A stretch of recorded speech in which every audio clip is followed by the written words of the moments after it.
Messieurs et dames, merci de votre fidélité à ces rendez-vous. C'est bel et bien Analyse 24 sur les reflets de la ville de Kinshasa, Kin 24, l'inamovible Ali Malé.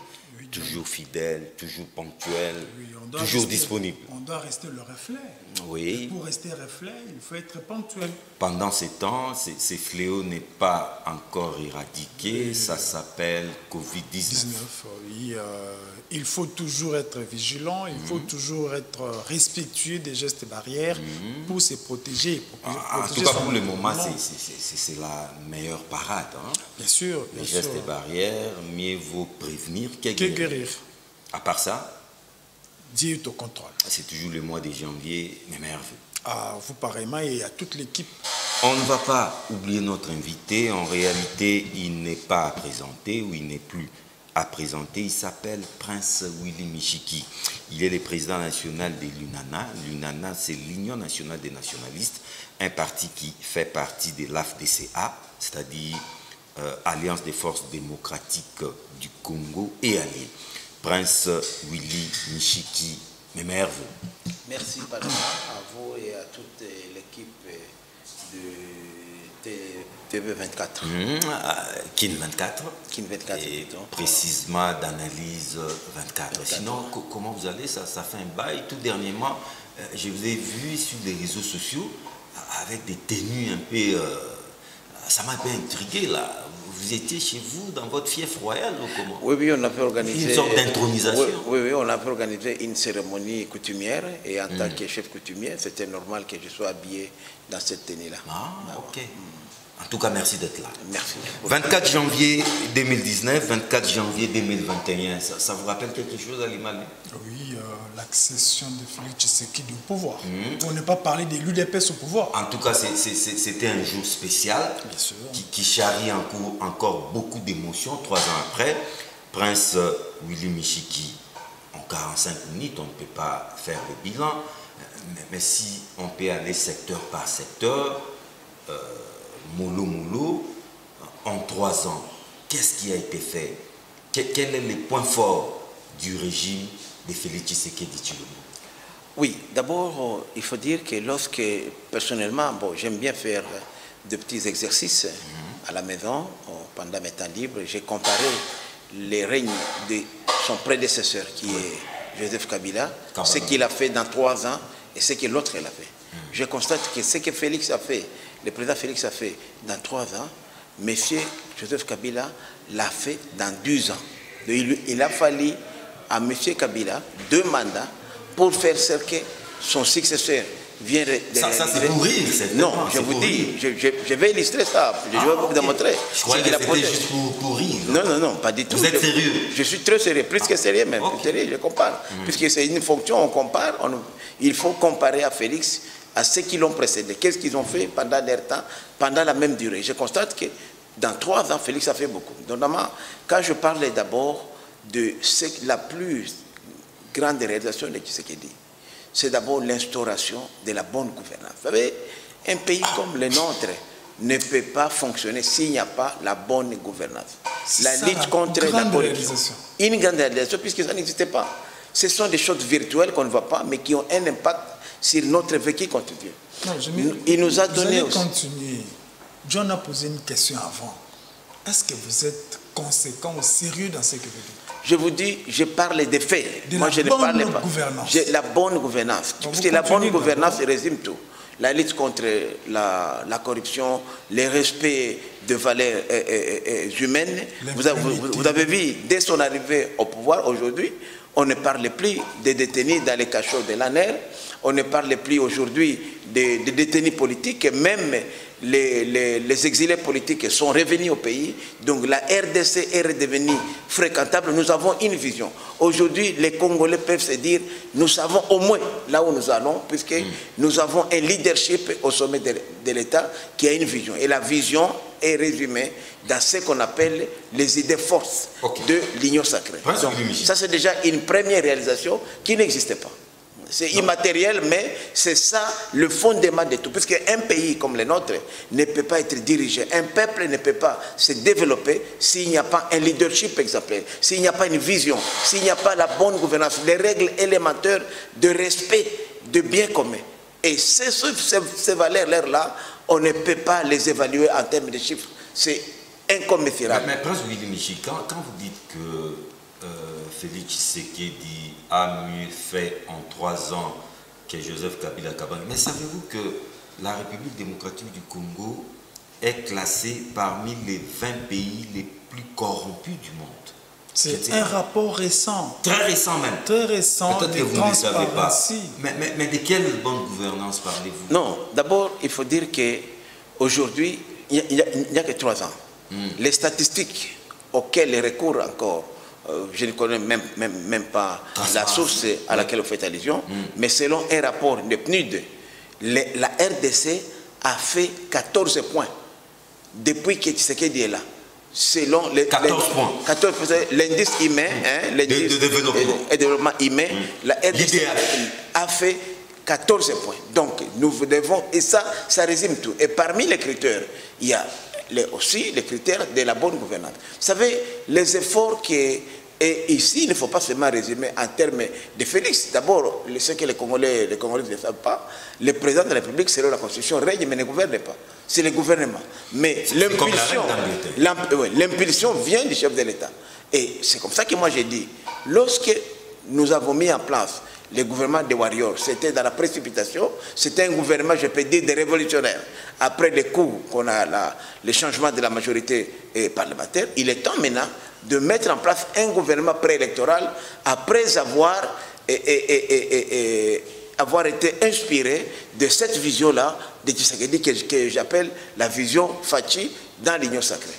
Après la bonne gouvernance, c'est encore une matière à débattre. Hein. Nous allons revenir avec des cas concrets. Hormis la bonne gouvernance, quoi d'autre de particulier? Alors, je vais être vraiment très simple, puisqu'il y a beaucoup de... Je prends d'abord dans le secteur d'infrastructure. Vous savez, on ne peut pas, un pays à dimension continentale comme la RDC ne peut pas être développé sans infrastructure viable. Je prends par exemple rien qu'ici, autour de nous, regardez par exemple la construction, l'asphaltage de la route nationale numéro 1, les tronçons Mwanda-Boma, 140 km. Je prends la route de Dilolo à Kolwezi, une route stratégique. Je prends la réhabilitation totale de fin en comble de l'hôpital de Sende, qui est un hôpital important à Lubumbashi. Le pont Kasai, qui relie pratiquement presque l'Est à la partie centrale et sud de notre pays. Le pont Kasai, sur la rivière Kasai, évidemment à Chikapa. Je prends ici la route de Chikapa jusqu'à Kananga. Et même aujourd'hui, les ponts sur à Lubunga, à Kisangani, un pont stratégique. Aujourd'hui, 50 ans après, Zongo, pour la première fois, vient d'être électrifié. Une des villes stratégiques du pays qui donne sur la Bangui. Mais Zongo, c'est lui qui donne la lumière aux autres? Non, c'est justement, moi j'ai dit maintenant, il fallait attendre l'avènement de Tshisekedi, plus de 50 ans après, pour que Zongo, une des villes importantes de ce pays, et à l'époque, vous savez que l'ancien chef de l'État est de là, M. Désiré Joseph Mobutu, mais il n'a pas réussi, il ne s'est même pas intéressé à électrifier la ville de Zongo. Aujourd'hui, vous allez, les barrages de Mobile et de Guadeloupe, mais il est de Grand Équateur. À l'époque, je parle des provinces. À l'époque, c'était la même province. C'était la province de l'Équateur. Moi-même, j'ai allé avec lui une fois en visite privée à Zongo. Donc, je vous dis que, et lorsque nous regardons seulement les infrastructures aujourd'hui, le président Félix, dans peu de temps, il a fait beaucoup en termes de réalisation. Et je ne parle pas encore de Tiléger, le quoi qu'il y a eu. Vous citez quand même de présumé. Quoi qu'il y a eu de détournement présumé. Avéré, pas présumé. Avéré, c'est la justice qui va le prouver. Je suis juriste de formation comme vous. Nous devons avoir des réserves, puisque c'est le juge au finish. Mais ce qui moi je reproche, et peut-être à notre gouvernement, c'est qu'il ne faut pas seulement attendre que ce soit l'IGF, la justice devrait faire son travail. Malheureusement, le président Tshisekedi n'a pas l'accompagnement de la justice. Vous savez, c'est une institution tout à fait indépendante, même si on dit le président de la République, il est magistrat suprême, mais il n'a pas la même mise totale sur la justice. Si la justice pourrait accompagner les efforts du gouvernement de Warrior, les efforts, la vision du chef de l'État, je vous dis, ce pays ici, dans 10 ans, serait un paradis, aurait un niveau de développement de la Chine et peut-être même du Portugal. Mais c'est pourquoi nous en appelons une fois de plus à la convocation immédiate du Conseil supérieur de la magistrature, puisque toutes les réformes de la magistrature devraient être entreprises au sein de l'Assemblée générale, donc qui est le Conseil supérieur de la magistrature. Oh, c'est curieux, presque 5 ans aujourd'hui. Ce conseil-là ne s'est jamais réuni, alors que c'est constitutionnel. Pour Kabila, c'était tout à fait normal, pour lui permettre de nommer des magistrats comme il le voulait, mais dans un état de droit qui est instauré par les chefs de l'État à travers la refondation de l'État, dans la vision de l'Union sacrée, nous pensons qu'il y a urgence que le Conseil supérieur de la magistrature puisse se réunir et prendre en compte toutes les réformes qui ont été proposées par le gouvernement de Warrior. John, oui. L'invité, le président national de l'UNANA parle de la bonne gouvernance. Je ne sais pas de quelles preuves il a cité. Malheureusement, j'ai entendu les projets Tchilé-Gelou être cités. Des tristes mémoires. Des tristes mémoires. Vous parlez de la bonne gouvernance, là où il y a dépassement budgétaire à hauteur de plus de 100%, dénoncé par des structures citoyennes, des contrôles citoyens. Vous parlez de la bonne gouvernance, où tous les malfaiteurs financiers, tous les détourneurs ont été tous les criminels économiques ont été sporadiquement arrêtés et plus relâchés à la grande déception de tous. Vous parlez de la bonne gouvernance là où tous les proches ou la plupart des proches du chef de l'État sont impliqués dans les détournements ignobles. Bon, d'abord, il faudrait quand même faire une nette nuance. Lorsque nous parlons des bilans du président de la République, nous faisons allusion d'abord à la volonté politique. Puisque ici la volonté... on parle de faits ou de la volonté? Non, il y a sa volonté. Lorsqu'il y a une vision... Mais la volonté vision seule ne suffit pas. C'est ce que j'ai dit. Lorsqu'il faut sanctionner, ce n'est pas Félix qui mettrait les gens en prison, non. Il y a des structures compétentes qui doivent accompagner. Absolument. L'impulsion, c'est ça. Lui, il a fait l'impulsion. Et vous savez, ça fait depuis longtemps. L'IGF existait. Mais pourquoi seulement on parle de l'IGF pendant le mandat de Tshisekedi? Pourquoi? Parce qu'elle fait trop d'étapes. Voilà. Non, c'est puisqu'il y a un homme qui a une vision, qui tient à ce que l'impulsion qu'il est en train d'exercer sur les instruments publics puissent avoir un effet. L'IGF dépend de la présidente de la République. C'est ce qui justifie ces orientations, ces actions sélectives. Tous ceux qui sont du clan politique du chef de l'État sont protégés. Nous vous citons les ministres de la Santé, Teni, nous vous citons les ministres de l'EPST, nous vous citons Lobo. La liste n'est pas exhaustive. Vous vous contredisez quelque part, je crois que nous parlons ici du bilan de la justice comme une institution ou de M. Tshisekedi. M. Tshisekedi a donné l'impulsion. Dans tous ces cas-là, sous les règles des tiens. Justement, c'est ce que moi j'ai dit. Quand vous examinez concrètement des actions de l'IGF. Oui, quand vous examinez tous ces faits-là, c'est grâce à cette vision nouvelle qu'il était Longondo s'est retrouvé en prison, même Kamere, les professeurs Jadoro.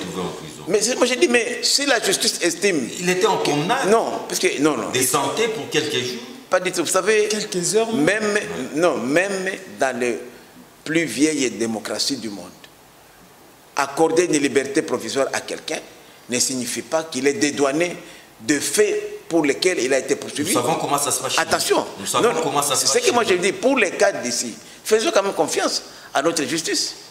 Puisque nous n'avons que celle-là, malheureusement. Est-ce que c'est le chef de l'État qui a donné injonction à la justice d'accorder une liberté provisoire à Kamere a été négocié. Non, pas du tout. C'est la justice, puisque la preuve, c'est que moi j'ai des avocats, par exemple, des amis à moi. Vous savez, vous et moi, nous sommes des juristes, et qui m'ont dit qu'en tout cas, ces demandes de liberté provisoire étaient couvertes par des arguments qui ont convaincu les juges. Puisqu'il ne faut pas croire que la prison, ce n'est pas... On n'envoie pas quelqu'un à la prison politique. Oui, non. La prison est une rééducation. C'est un centre de rééducation. On vous envoie pour vous rééduquer. Et en plus, ces gens-là ne sont pas encore aujourd'hui dédouanés de leurs poursuites.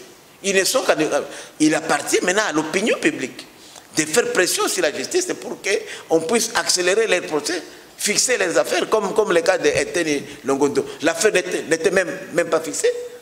Quelqu'un comme Vital Kamere, un proche du chef de l'État, il a purgé la prison. Est-ce que dans les régimes précédents, on pouvait vivre ça? Non, il n'a pas purgé. Raison bien, non, vous êtes juriste, il n'a pas purgé. Il a été condamné à 13 ans, oui, mais il n'a même pas fait la moitié, il s'est retrouvé en liberté. Mais vous connaissez les conditions. Les conditions de son obtention de la liberté provisoire, à mon avis, le juge, les hauts juges, c'était à la Cour de cassation, on a été convaincu des arguments avancés par Kamere. Mais c'est une liberté provisoire très large. Hein. Mais il se trouve même en dehors du pays. Mais ça dépend des cas, puisque si son cas ne peut pas être soigné au pays, on peut l'avoir. Ce n'est pas la première fois. Donc il était malade. Mais non, on a prouvé le bulletin médical présenté par Kamere a convaincu le juge. Faisons quand même confiance à notre justice. N'a pas convaincu. Un vieillard de plus de 80 ans. Mais ça dépend, parce que être vieillard, ce n'est pas une maladie. On peut être vieux et ne pas être malade. C'est ça. On est fragile quand même. Non, lorsqu'on parle du droit, on ne regarde pas l'âge de quelqu'un, on regarde les faits. Est-ce que le bulletin médical de Jamal est réellement inquiétant plus que celui de Kamere? C'est ça le problème. C'est au juge, ce n'est pas à vous et à moi, c'est au juge. Moi j'ai dit il faut faire comme ça. Mais ne regardons pas seulement la bonne gouvernance, mais regardons aussi des faits. Je parle aujourd'hui par exemple sur les plans économiques. Oui. C'est la première fois que la réserve d'échange a atteint. Aujourd'hui, nous sommes à 3,8. Après avoir dilapidé ce qu'on a trouvé. Hein. Mais il n'y avait que... 1 milliard qu'on avait trouvé. Non, on a trouvé 900 millions de dollars. Aujourd'hui, de 900 millions, on est passé à 3,8. Avec quel effort d'abord? C'est la Banque mondiale. Non, mais c'est ça. Ce sont les partenaires extérieurs. Mais pourquoi la Banque mondiale n'a pas fait ça au prédécesseur de Félix? C'est pourquoi moi j'ai dit que Félix, sur les plans diplomatiques, a permis à ce que la RDC soit refréquentée. Avec de nombreux voyages. Oui, mais ces voyages-là ont été payés au finish. Ceux qui lui reprochaient de ces voyages, ils ont vu aujourd'hui qu'aujourd'hui, personne ne peut plus oser faire une aventure, comme on a connu des incursions, des gens qui venaient à RDC, occuper des villes et s'installer, au mépris du peuple congolais. Aujourd'hui, par exemple, c'est la première fois, moi, depuis que l'indépendance, je vois le prix des billets d'avion être revu à la baisse. Non, je vous dis, ce sont des faits. Vous savez que... Vous êtes entre la... J'ai parlé de faits. Les prix baissent, mais on récupère au niveau des marchandises. Mais non, même je vous dis, même le prix des fret, même le prix des fret a baissé. Même le prix des fret a baissé. Ça a une incidence. Vous savez, ici, nous avons un problème sérieux en RDC d'infrastructure. La plupart des déplacements se font par avion. Et comme les billets d'avion coûtaient très cher, ça avait une incidence sur le prix de revient de la marchandise. J'achète aujourd'hui 1 kilo de pommes de terre à Goma à 800 francs. Je l'amène ici, ça me coûte 4 000, 5 000 francs. Est-ce que c'est normal? Pourquoi? Puisque le prix par avion, c'était à l'époque 3 à 4 dollars. Les kilos.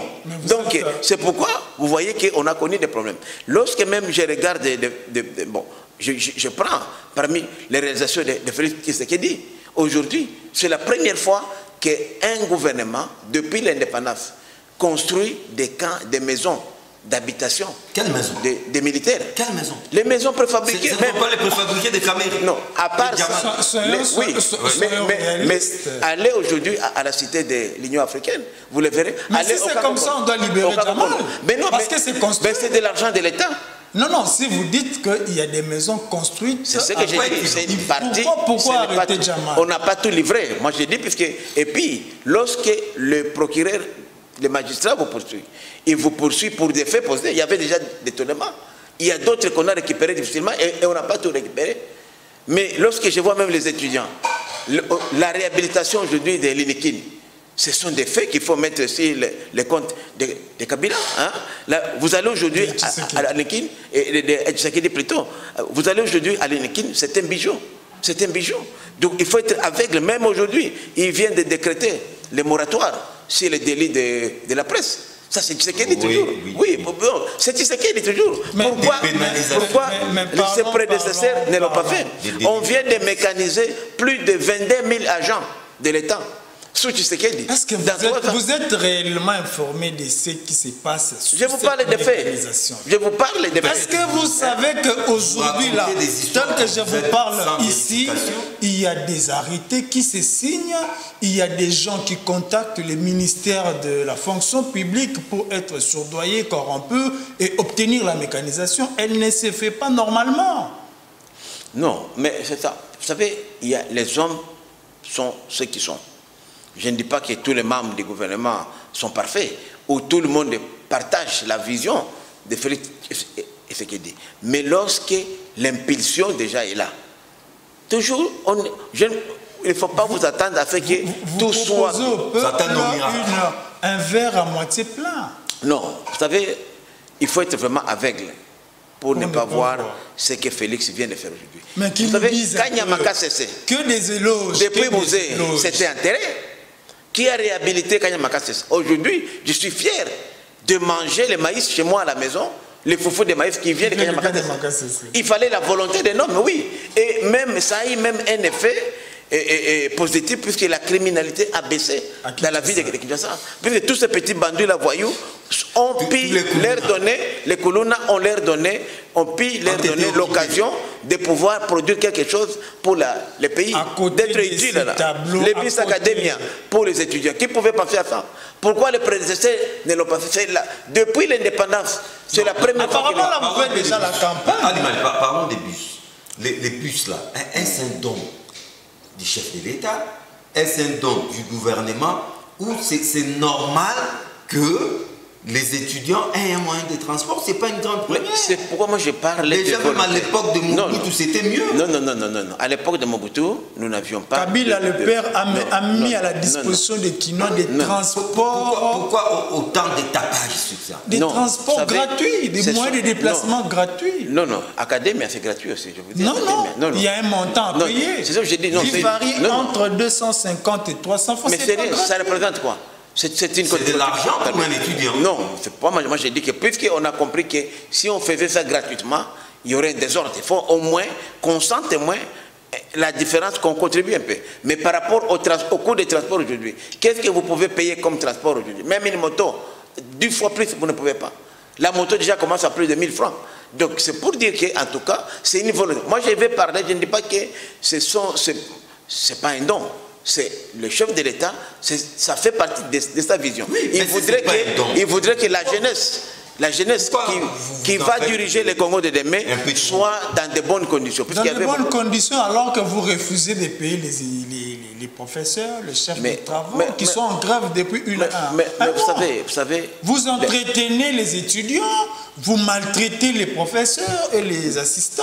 C'est ça la bonne gouvernance. Diviser pour mieux. Non, pas du tout. Vous savez, aujourd'hui, les professeurs, c'est à chaque rentrée académique. Je suis enseignant moi-même.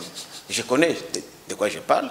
Aujourd'hui, il est temps qu'on puisse accommoder notre taux aujourd'hui, puisque les taux, à l'époque, on nous payait en francs angolais.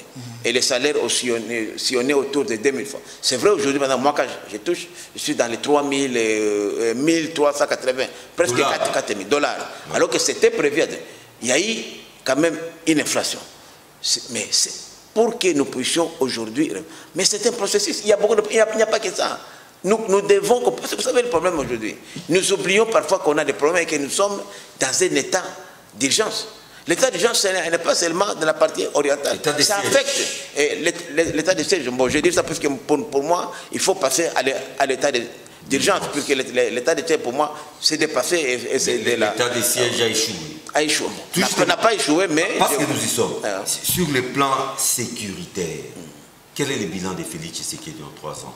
En tout cas, lorsque je compare, lorsque le président Félix est arrivé au pouvoir, 3 ans après, il y a une nette amélioration. Je voudrais dire d'abord par rapport à la partie orientale, d'où je viens moi-même, il y avait aujourd'hui deux villages, des coins qu'on ne pouvait pas arriver. En fait, qu'est-ce qui s'est passé? Que les gens ne comprennent pas.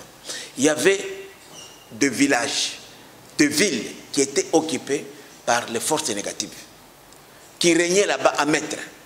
Et le gouvernement précédent les a laissés. Et c'est comme ça qu'on disait que tout allait bien. Mais quand le président Félix a dit non, ce n'est pas possible.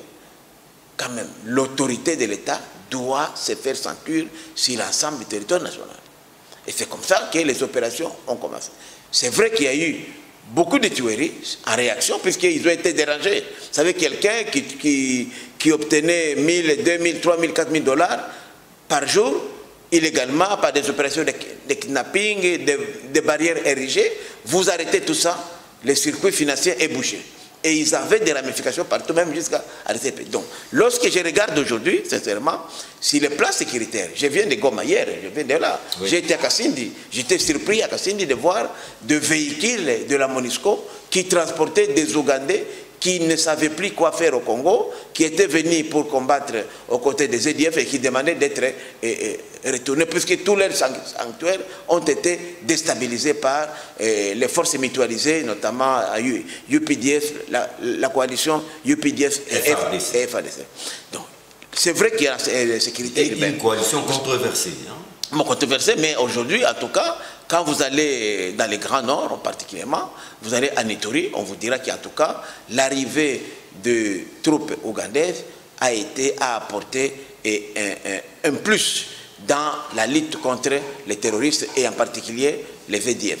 John, un autre aspect pour lequel nous attendons, sur le plan du droit, sur le plan de liberté d'expression, pensez-vous qu'il y a eu évolution sous Félix? Oh, une grande évolution, parce que moi je me rappelle à l'époque de Kabila, lorsqu'on faisait des manifestations, nous tous, on était en prison, on nous arrêtait. Et aujourd'hui, c'est la première fois, même en Europe, mais je dis, même dans les vieilles démocraties, je n'ai jamais vu des manifestants illégaux être accompagnés par la police. J'ai vu la police accompagner mon ami Martin et mon frère Adolphe Mouzito jusqu'à chez eux à Fadel House et on leur offre même à boire. Alors ça, je n'ai jamais vu, en tout cas, et dans une voiture climatisée. Alors que chez nous, on vous tirait de votre véhicule.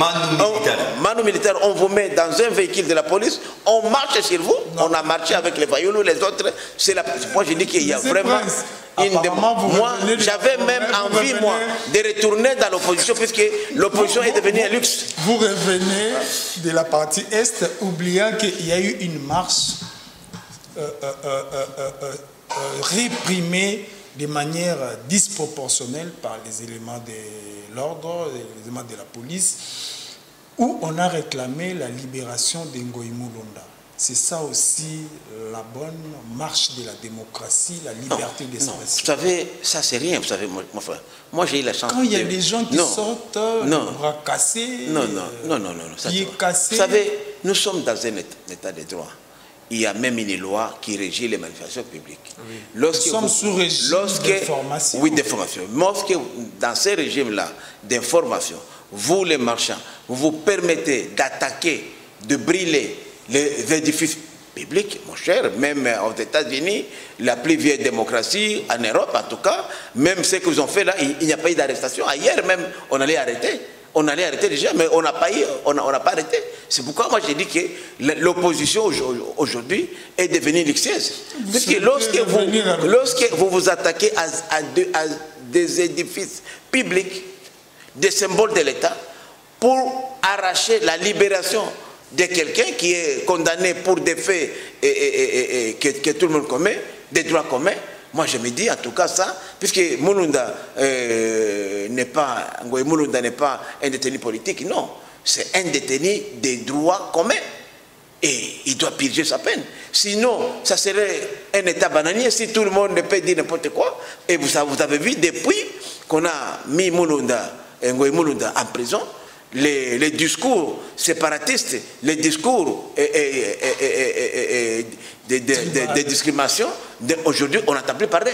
Donc c'était un exemple qui a servi à tout le monde pour dire non, ça, nous n'avons plus besoin de ça dans ce pays. Mais et ça, j'aimerais qu'on revienne un peu sur le plan sécuritaire, parce que vous-même, vous l'avez reconnu, que l'État des sièges est dépassé pour moi, est dépassé. Il faut l'état d'urgence qui va restreindre les libertés de mouvement. Mais en quoi l'état d'urgence est avantageux que l'état des sièges actuel, voilà, qui a été prorogé pour la 16e ou 17e fois? Voilà, d'abord, il faut dire qu'aujourd'hui, l'état d'urgence ne permet pas à l'armée, au service de sécurité et de la défense, de pouvoir surveiller les déplacements des gens. Puisque le problème, c'est quoi? Quand vous regardez ce qui se passe dans la partie orientale aujourd'hui, c'est qu'il y a la complicité interne. Et ce qu'on appelle ADF, en réalité, bon, moi j'ai dit, ne représente même pas 10%. Ce sont des Congolais qui ont fait soit longtemps dans les maquis, d'autres qui sont venus de l'Ouganda, qui sont à la base de ça. Alors qu'est-ce qu'ils font? Le fait qu'on les laisse se déplacer facilement.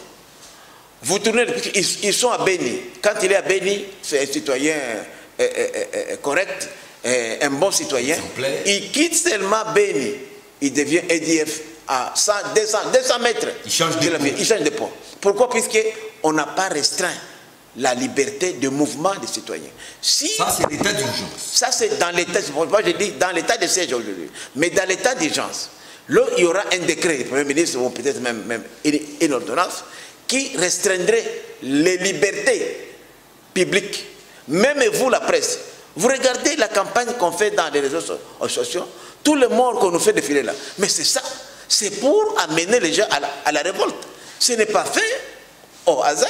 Il y a des laboratoires qui le font. Justement, les gens le font. C'est-à-dire que les gens sont en train de se réjouir de nos cadavres, du sang des Congolais. Oh, dans l'état de siège, même vous, journalistes, vous n'allez pas faire tout ce que vous faites là. Tous ces mouvements-là, toutes les perquisitions, vous savez, un véhicule passe à un véhicule des Congolais. Il arrive quelque part, non, ce n'est plus les Congolais et les commerçants, ce sont des EDF. Tous ces gens-là, qui font des affaires aujourd'hui, pourquoi on ne leur demande pas quelle est la source, l'origine de vos avoirs? Où est-ce que vous avez trouvé le capital? C'est de l'argent du sang. Il y en a qui sont forts. Dans l'État, justement, parce que cette histoire ici, d'État, des milices. C'est un fonds de commerce. Ça rapporte beaucoup d'argent. Or, on ne peut pas réussir si on n'arrive pas à boucher les circuits financiers. C'est pourquoi vous avez vu, lorsqu'on a mis la main sur un Ougandais qui se disait congolais, à Uvira, qui était un des plus grands bailleurs de fonds des EDF à Uvira, tout le monde, même à Kinshasa, même ceux qui sont avec nous dans l'Union sacrée, se sont mis debout pour qu'on puisse les relâcher. Pour vous dire que l'ennemi est partout. Or, aujourd'hui, l'approvisionnement des munitions et des armes, mais ce sont des millions de dollars. Puisque toutes ces armes-là qui pilent là-bas ne viennent pas de l'étranger. Ce sont des armes ici que les contribuables congolais, moi et vous, payons et qui se retournent contre nous. C'est du business. Donc, c'est pourquoi moi j'ai dit qu'il faudrait, dans un état de siège, dans un état d'urgence, on va mettre la main à tous ces circuits-là. On va perquisitionner maison par maison pour que la vérité triomphe. Alors, Prince Willy Michiki, vous êtes de l'Union sacrée, n'est-ce pas? Depuis bientôt 3 semaines. 2 semaines. Oui. L'Union sacrée, il y a une sorte de confusion qui règne d'abord au sein de l'UDPS. Et pensez-vous que cette situation délétère, cette confusion à l'UDPS, est de nature à éclabousser, impacter, si pas décrédibiliser l'Union sacrée? Non, il faut dire que, vous savez, l'Union sacrée, c'est une vision d'un homme. Moi, j'ai toujours dit qu'on ne peut pas aujourd'hui diriger une majorité avec une seule vision virtuelle. Il faudrait que cette vision-là soit traduite en une charte à laquelle les vrais membres vont adhérer. Jusqu'à là, c'est une nébuleuse. Ça, vous les reconnaissez. Alors, la volonté est là. Je me rappelle, le chef de l'État avait demandé aux chefs des regroupements de l'Union sacrée de pouvoir s'organiser. Il y a eu même 2 réunions successives qui ont eu lieu à l'hôtel du fleuve Congo, présidées par le professeur sénateur Bahati Modeste en tant que président du Sénat. Et curieusement, ces 2 réunions-là, étaient boycottées par l'IDPF et en particulier par les représentants de l'IDPF qui est Kabound. Allez-y comprendre, allez-y comprendre quelque chose, comment c'est votre... Qui avait convoqué la réunion? La réunion était convoquée par le président du Sénat. Avait-il qualité? Bien sûr, puisque c'était le chef de l'État, comme membre. Il fallait quand même qu'un des sociétaires de l'Union sacrée convoque cette réunion-là. Donc c'était l'initiative du chef de l'État qui a été boudée par Jean-Marc Kabound. Pour vous dire que l'ennemi de non, c'est pour dire que ce que nous avons vu aujourd'hui, c'est la partie visible de l'iceberg. Mais Kabound a commencé depuis longtemps à bloquer la machine. Ah bon? À bloquer la machine. Mais vous ne l'avez pas dit. Non, je vous dis. C'est maintenant que les langues se dévient. Non, je vous l'ai dit. Oui. Si je me demandais, tous les regroupements étaient présents au fleuve Congo Hôtel, sauf l'IDPF. C'est la dernière réunion ici, après qu'on ait déniché les intentions réelles de M. Jean-Marc Kabound. Quelles sont ces intentions-là? C'était de pouvoir prendre la place du chef de l'État. Comment ça? Devenir président de la République? Sans élection. J'ai comme impression, parce que lui s'est dit, comme il est président de l'IDPF, c'est lui qui devrait être normalement le candidat en 2023. En tant que président de l'IDPF. Bon, enfin, d'après, lorsque j'analyse, puisque moi je ne peux pas comprendre, vous faites partie du parti présidentiel qui est au pouvoir, vous êtes le président Aïe du parti phare de l'Union sacrée, vous devez prêcher, premier vice-président national, vous devez prêcher par l'exemple. Ce n'est pas vous-même, un simple député, à commencer à trouver le pneu de passer à sanctionner même ceux qui violent les codes de la route, puisque l'infraction, la sanction pour ceux-là qui violent les codes de la route, c'est la contravention, c'est tout. Et si en cas de faute grave, on amène votre véhicule à la forêt ouvrière, on ne vous met même pas en prison. Et lui, lorsqu'il se permet, c'est ça la contravention là, les amendes de l'État, lorsqu'il se permet lui de s'attaquer, il y a quelque chose, il veut créer quoi. Et surtout que la première fois, il aurait trouvé les pneus de la maman du chef de l'État, il aurait, c'est Kingabo il paraît, deuxième fois, plusieurs fois d'autres, il y a même une plainte à la Cour de cassation. Déjà, oui, contre Kabound pour quelqu'un qui a été victime, dont ses pneus étaient trouvés, et puis, lui, les gardes qui sont mis à sa disposition, il ne peut pas les détourner de leur mission. Et c'est une infraction, tu es juriste comme moi, du code pénal militaire, détournement des forces armées et de la police. C'est une infraction qui a comme sanction de 3 ans à 5 ans de prison. Ouais, mais l'expédition punitive aussi la nuit dans sa résidence, c'est aussi une infraction. Justement, oui. J'ai aussi dénoncé le fait que les gens puissent perquisitionner son domicile sans un mandat dûment signé. Mais c'est lui qui a provoqué ça. Ça aussi nous condamnons. Nous condamnons aussi ce fait-là. Mais quelle que soit sa position sociale, on ne peut pas violer le domicile de quelqu'un sans un mandat autorisé, signé par le procureur de la République ou l'auditeur. Mais le mal avec l'Union sacrée, c'est quoi? Quand ce sont les autres, ils sont arrêtés en urgence. On a vu des députés être arrêtés, humiliés. Mais quand c'est Jean-Marc Kabound, ça passe inaperçu. C'est maintenant que vous haussez les taux pour dénoncer parce que les carottes sont cuites. Mais non, mais pour le cas de Jean-Marc Kabound, ce sont les victimes qui doivent se plaindre. On ne peut pas se saisir de cas de... S'il y a plainte aujourd'hui, comme je vous dis, il y a une plainte aujourd'hui. Pas en gestation déjà déposée à la Cour de cassation, contre qui est le juge naturel du député national Jean-Marc Kabound. Mais si les autres qui ont connu, qui ont été molestés ou qui pensent qu'ils ont été violentés par M. Kabound, ils ont le droit de porter plainte. Mais à l'allure où vont les choses... Mais ce n'est pas à Tshisekedi. On peut les sanctionner politiquement pour mauvaise conduite. Ça, c'est à la haute direction de l'IDPF d'apprécier. Mais je vous dis aujourd'hui, que ce soit le président du bureau de l'Assemblée nationale ou les chefs de l'État n'ont pas compétence de sanctionner M. Kabound. Mais comme l'a dit John au début de sa question, c'est parti pour l'instabilité de l'Union sacrée. Je ne pense pas, c'est un cas isolé. Non. La preuve, vous avez vu la réunion en pompe de l'Union sacrée, dont le compte rendu était brillamment fait d'ailleurs par la mère Mende. Donc l'Union sacrée se porte très bien, parce que l'Union sacrée n'est pas seulement l'IDPS. Si l'IDPS est le parti phare de l'Union sacrée, mais il y en a d'autres qui sont stables, comme AFDC allié en particulier. Mais pas sur les Michik, n'ayons pas une mémoire courte. À un moment, Jean-Jacques Mamba, sa vie était même au danger. Bien sûr. À cause des Kabound. Kabound, bien sûr. On a fini par les défenestrer. Mais c'est la même assemblée qui, quelques mois après... C'est tu. Non, là, c'est tu d'abord, et là encore réélu pour le même poste. Voilà. Est-ce que quelque part, il n'y a pas une erreur de casting au sein de votre fameuse Union sacrée? Non, d'abord... C'est maintenant que vous en rendez compte? Non, d'abord... Ce monsieur a été défenestré. Non, d'abord, il faut dire que la façon dont M. Kabound était défenestré du bureau, c'était un règlement politique, carrément. Il n'y avait rien, cette fois-ci, il n'y avait rien de droit. Aujourd'hui, par exemple, si la haute direction politique de l'IDPS estime qu'elle n'a plus confiance à M. Kabound, Kabound sera contraint de démissionner, ou ils vont demander à l'Union sacrée que nous sommes de retirer le mandat de Kabound.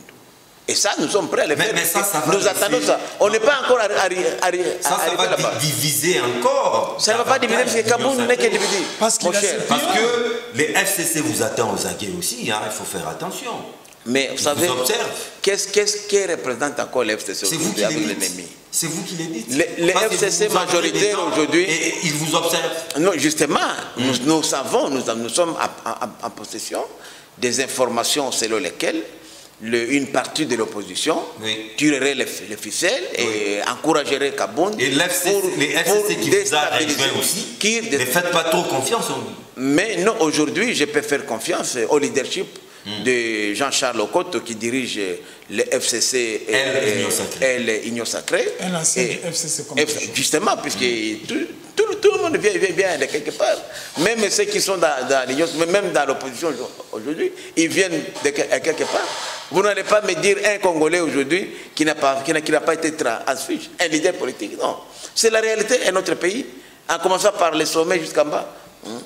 Et si on demandait au président de l'UNANA d'analyser ce que peut être l'issue du feuilleton Kabound?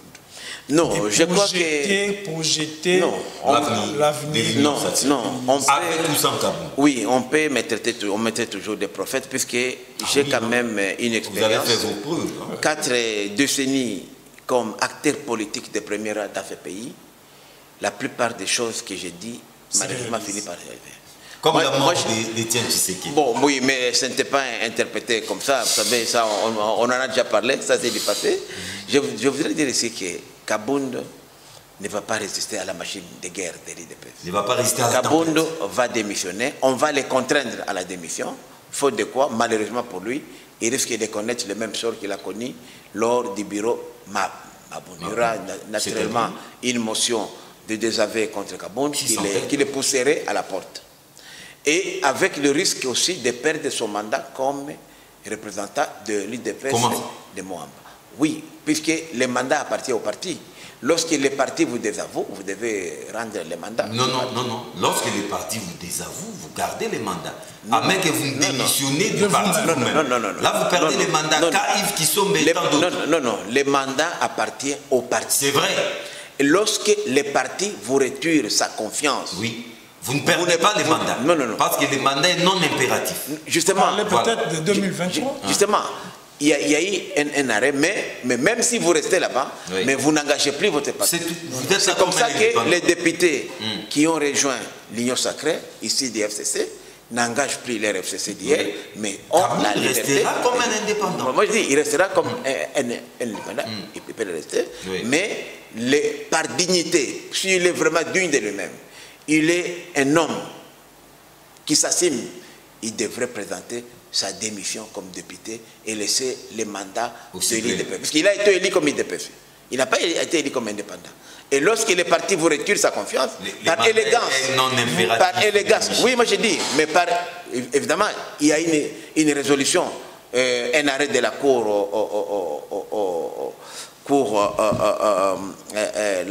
de la Haute Cour, donc, qui a dit que les mandats des députés étaient perdus. Je crois que c'est l'arrêt, si je ne me trompe pas, la résolution. Non, c'est quand vous voulez fabriquer votre majorité union sacrée, c'est pourquoi vous avez manipulé les droits à votre guise. Hein?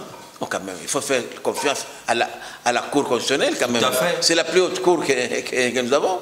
Et puis, lorsque je regarde aujourd'hui Kabound, lui-même avait annoncé sa démission. De manière il avait annoncé ses tutelles. Oui. Mais il n'a qu'à s'assumer. Qu'est-ce qu'il a fait rétracter après? Puisqu'il s'est rendu compte. Il a écouté la base. Il a écouté la base. Mais justement, cette base-là aujourd'hui, je vous dis aujourd'hui que Félix Tshisekedi est majoritaire à l'IDPS. Je suis un ancien de l'IDPS. Je suis ancien cofondateur de ce parti-là. Tshisekedi Félix aujourd'hui, c'est le symbole de son père. Vous vous attaquez à Félix, vous ne pouvez pas avoir. Il va agiter quelques petits délinquants, 2 ou 3, mais il finira par perdre. Et ça, on l'a déjà vécu au sein de cette machine de guerre dont je suis aussi cofondateur. Mais le feuilleton Kabound ne traduit pas, selon vous, les désordres qui règnent au sein du parti présidentiel? Je ne pense pas qu'il y ait un désordre au sein du parti. C'est normal que Kabound, quand même, c'est l'un des cadres de l'INANA. Il avait des gens à qui il a donné des petits boulots. Il a créé ce qu'on a appelé la décision finale. Et il a plu à une frange de l'IDPS. Mais je vous dis que l'IDPS, lorsqu'il y a les intérêts vitaux du parti qui sont menacés, l'IDPS se range derrière la vérité. Et la vérité aujourd'hui, c'est autour de Félix Tshisekedi. Prince Willy Michiki, nous atterrissons déjà en 60 secondes. Quelle est votre conclusion? Je voudrais seulement dire ici, en chutant, que Félix Tshisekedi est un élu, est un oint de Dieu, qui est venu pour la première fois au sommet de l'État avec une vision. Et un pays ne peut pas se développer sans une vision. Et une vision est toujours accompagnée par la bonne gouvernance. Donc je demande à ceux qui nous suivent aujourd'hui de faire confiance à Félix Tshisekedi. C'est vrai, d'ici 2 ans, à la fin de son mandat, il donnera un bilan général et qui nous permettra de les reconduire jusqu'à 2028. Qui vous permettra de les reconduire jusqu'à 2028. Nous, peuple congolais. Seul Dieu sait. Merci beaucoup, Prince Willy Michiki. Je rappelle que vous êtes le président national de l'UNANA, Union nationale des nationalistes, qui fait partie de l'AFDCA, dirigée par l'honorable président Bahati Lukwebo. Merci beaucoup. Merci. Et encore une fois, bonne année. Merci. Allez, Malé, on dit quoi? En tout cas, on se sépare. C'est toujours un regret de se séparer de nos téléspectateurs, mais on n'a pas de choix. Les minutes se comptent. Donc, à la prochaine. À la prochaine rediffusion, c'est jeudi. À partir de 11h, retrouvez-nous la semaine prochaine avec les mêmes réels plaisirs. Au revoir.